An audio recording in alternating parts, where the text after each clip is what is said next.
I always had in my head, why me? Why me? There's millions of people in the world. And I ended up with a disability.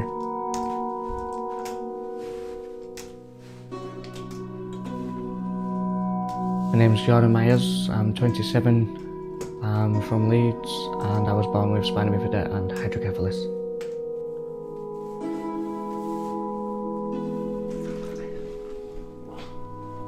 Growing up with a disability has its fair share of disadvantages.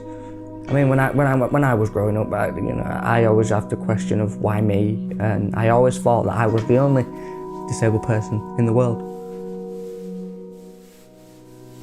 When you see normal kids out in the playground playing with their friends, and you're sat there on the sidelines because you can't do that, that takes its toll. I wasn't satisfied in myself. I'd blame myself for not being able to do it. I always thought that, that looks easy. You know, seeing the normal kids do it and you think that's easy. And then you try it with the problems that you've got, and it's very difficult. You then get frustrated in yourself because you can't do it as well as they can. And as a child, you haven't got the mental ability to realise that what you have is somewhat different. You think in your mind that you're like everybody else, but you're not. In school, I felt segregated. You know, I felt apart from everybody else. Being a child with a disability, it makes you a target for the normal people, like bullies and stuff. It makes you a target because most of us can't fight back, or most of us don't like to fight back. People think that they can just take advantage, and that's where it becomes a bit more of a challenge. And I was quite an angry child because of it.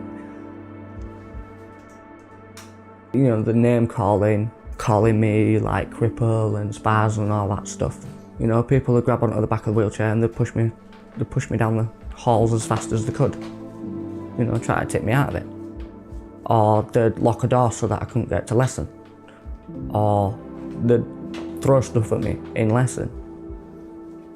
But for me, I thought they was doing it because of my disability. And I didn't know why.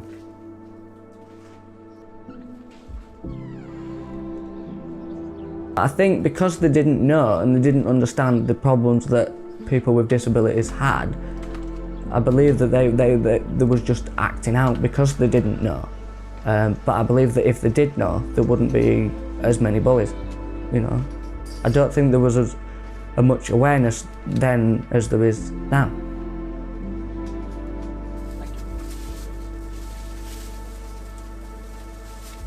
Bullying affected me quite badly. Obviously, a bully is quite a tough person, so for me, I didn't stand up to a bully. I'd just bottle it, and I'd hide it, and then I'd go home having the worst day ever, and then I would take it out on family members.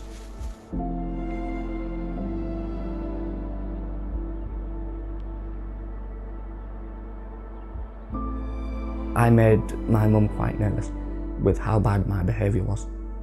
She spent the last 16 years waiting on me hand and foot, and then I'd take it out on her. She would take me to hospital appointments. You know, she would change my dressing, she would order my medical supplies, she would cook my tea, she would do everything. And for me to sit and say that I made my mother nervous, even as an adult, it just saddens me.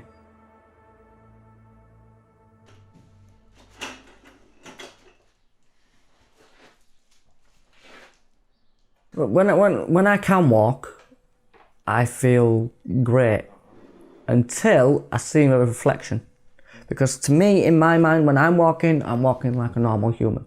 You know, I'm walking like a normal person. And then I'll catch my reflection in the mirror and I'll see, you know, my hips moving, my knees going inwards and I wobble. And it's hard to believe that that is actually me, because I don't see that. I don't think it's ever going to change. I don't think my ability is ever going to get better. I think the only thing that will get better is my ability to understand it.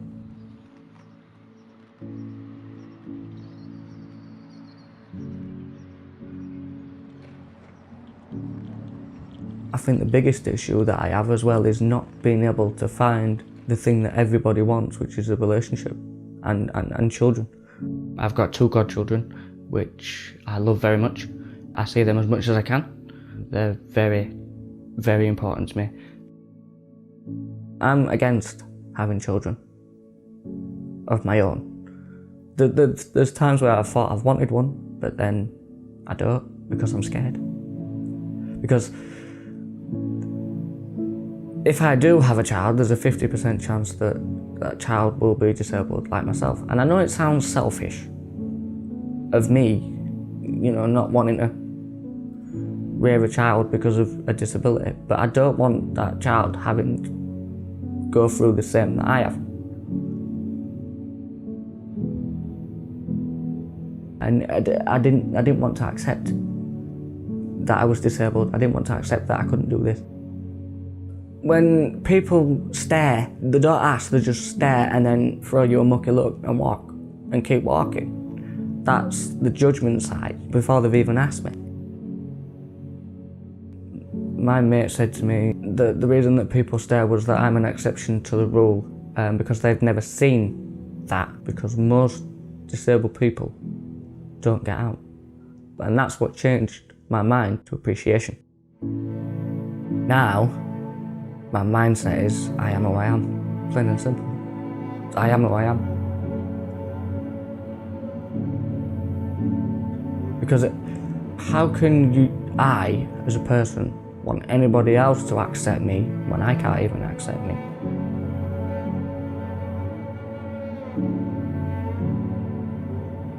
My biggest goal is to just inspire people, just one, to keep going, and two, to never live in fear of your own emotion or your own mind.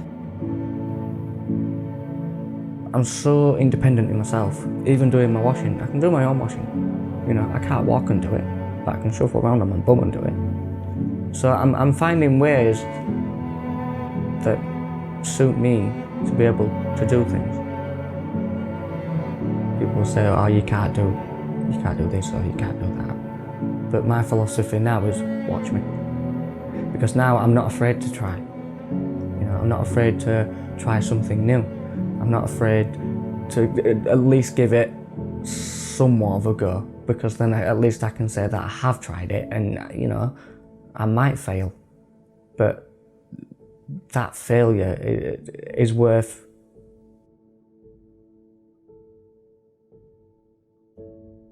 some people say you'll never be out of the wheelchair, and that may be the case, but as long as there's something to lean onto, I can walk.